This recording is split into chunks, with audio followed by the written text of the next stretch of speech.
Does it ever feel like you're running faster just to stay in the same place? Like your bills are getting bigger, but your paycheck isn't? You're not imagining it? There's a silent depression spreading across the country, but it's not being talked about on the news. The headlines celebrate record stock market highs and corporate profits, while millions of families are quietly being pushed to the brink. They tell you the economy is strong, but you know the truth because you live it every single day. This isn't a prediction about a future collapse. This is about revealing the collapse that's already happening, hidden behind a wall of manipulated statistics and deceptive headlines. And the evidence is everywhere if you know where to look. We are living in two different Americas. In the first America, the stock market is booming, corporate executives are collecting record bonuses, and asset holders are watching their wealth multiply overnight.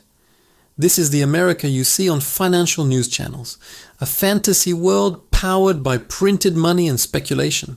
But then there's the second America, the one where grocery prices have doubled, where a full tank of gas feels like a luxury, and where the dream of owning a home has been replaced by the fear of affording next month as rent. This isn't an accident. It's a design. The system is engineered to funnel wealth upward, leaving the foundation to crack under the pressure. While headlines boast about corporate profits, they conveniently leave out that those profits are often achieved through mass layoffs and by squeezing every last drop out of the remaining workforce. The illusion of prosperity has become the most dangerous lie of our time because it's preventing people from seeing the crisis until it's too late. But that illusion is starting to shatter, and the first cracks are appearing in the one place they can no longer hide the truth, the job market. The official unemployment number is a work of fiction. It's designed to keep you calm, not informed. The real story is terrifying. A silent culling is happening in the high-paying, white-collar industries that were once considered safe. Tech giants who led the last decade's boom are now leading the bust, with companies like Amazon, Google, and Microsoft shedding tens of thousands of workers. They blame it on efficiency and restructuring, but the real reason is far more sinister. They are systematically replacing their most expensive assets, human beings, with artificial intelligence. These aren't just entry-level positions disappearing. We're talking about seasoned professionals, software engineers, project managers, and financial analysts with decades of experience, suddenly finding themselves obsolete. For the first time in modern history, having a college degree is no longer a shield against long-term unemployment. The very people who played by the rules are discovering the game was rigged against them from the start. But the jobs crisis is only the symptom of a much deeper disease, one that's festering inside the gleaming, empty towers of our cities. Every major city has them. Ghost towers, gleaming skyscrapers that are half empty, monuments to a pre-pandemic world that no longer exists. This is the epicenter of the commercial real estate crisis, a time bomb, quietly ticking inside the vaults of our nation's banks. With the rise of remote work, companies are ditching their expensive office leases, causing property values to plummet. This has created a deadly doom loop. As property values fall, building owners can't pay back their massive loans. And who holds those loans? The regional banks that everyday Americans and small businesses depend on. We are talking about trillions of dollars in commercial real estate debt sitting on the books of these banks like a ticking time bomb. This isn't like the 2008 crisis, which was loud and explosive. This is a slow, quiet rot that's hollowing out the financial system from within. The regulators know it, the insiders know it, but they won't admit it publicly because the panic would be uncontrollable. And while this banking crisis brews in the shadows, its effects are already hitting every single American household. The American consumer, the engine of the global economy, has officially run out of money. For the past 2 years, people have survived by draining their savings and loading up on debt. Now, both of those lifelines have been cut. Total credit card debt in the United States has surged past $1 trillion, an all-time high.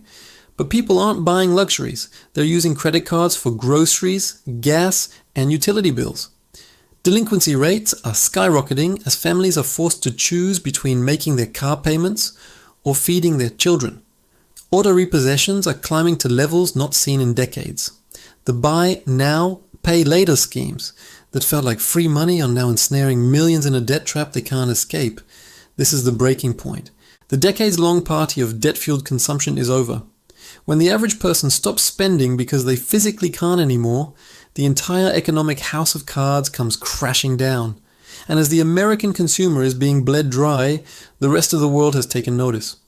They're quietly preparing for a world that no longer runs on American debt. For over 70 years, the world has operated on the US dollar. This has been America's ultimate superpower, allowing the country to buy goods from around the world while exporting its inflation. But that era is coming to a violent end. A global rebellion against the dollar is underway, led by a growing alliance of nations like China, Russia, India, and Brazil. They are tired of being subject to American financial dominance and sanctions. They are now actively creating parallel systems to trade in their own currencies, completely bypassing the dollar. This process is called de-dollarization, and it is the single greatest threat to the American way of life. If the world no longer needs dollars to buy oil and other essential goods, the value of the dollar will collapse. The trillions of dollars held overseas will come flooding back home, triggering uncontrollable hyperinflation that would make the recent price hikes look like a joke. This isn't a distant threat. It's happening right now. And as the foundation of its global power crumbles, the leaders in charge are trapped in a corner with no way out. Faced with this unprecedented crisis, everyone is looking to the Federal Reserve and the government for a solution. But what they're finding is terrifying. The people in charge are powerless. The Fed is caught in an impossible trap of its own making. If they raise interest rates further to fight inflation, they will bankrupt the country, triggering a wave of corporate defaults and crushing the housing market. But if they cut rates to try and save the economy, they will pour gasoline on the fire of inflation, destroying what's left of the dollar's value. They have no good options. Every tool in their kit is broken. Meanwhile, the political system is paralyzed by infighting and unable to pass any meaningful legislation to help ordinary people. They offer sound bites and blame games while the country burns. The shocking truth is that there is no plan. No one is coming to save the day. The system that was supposed to protect us has become a cage with no exit. And while the elites in Washington and on Wall Street are frozen, the real damage is accelerating on Main Street. Forget the stock market for a moment and take a walk down the main street of any town in America. What you'll see is the real story. For lease signs are spreading like a virus. Family-owned restaurants that survived for generations are shutting their doors. Local hardware stores and boutiques can no longer compete with mega corporations and soaring rents. Small businesses are the lifeblood of the American economy, creating the majority of new jobs, and they are being systematically exterminated. They're being crushed by inflation, suffocated by high interest rates, and starved of customers who have no money to spend. This isn't just an economic downturn, it's the disintegration of communities. When a small business dies, it doesn't just take jobs with it, it takes away a piece of a town's soul. All of these pieces, the hidden job crisis, the empty office towers, the broke consumer, and the failing dollar, are not separate problems. They are interconnected symptoms of a system that has reached its expiration date. The collapse isn't a single event waiting to happen. It's a process that is already well underway. It's the white-collar worker losing their job to an algorithm. It is the regional bank teetering on the edge of failure because of its bad real estate loans. It's the family choosing which bills not to pay this month. It's the foreign government selling its US Treasury bonds. We are witnessing the end of an economic era. The model of endless growth built on endless debt is breaking apart in real time. The illusion of recovery and stability is the final, desperate lie being told by a system that knows its time is up. The question is no longer if this system will collapse, but what will rise from its ashes.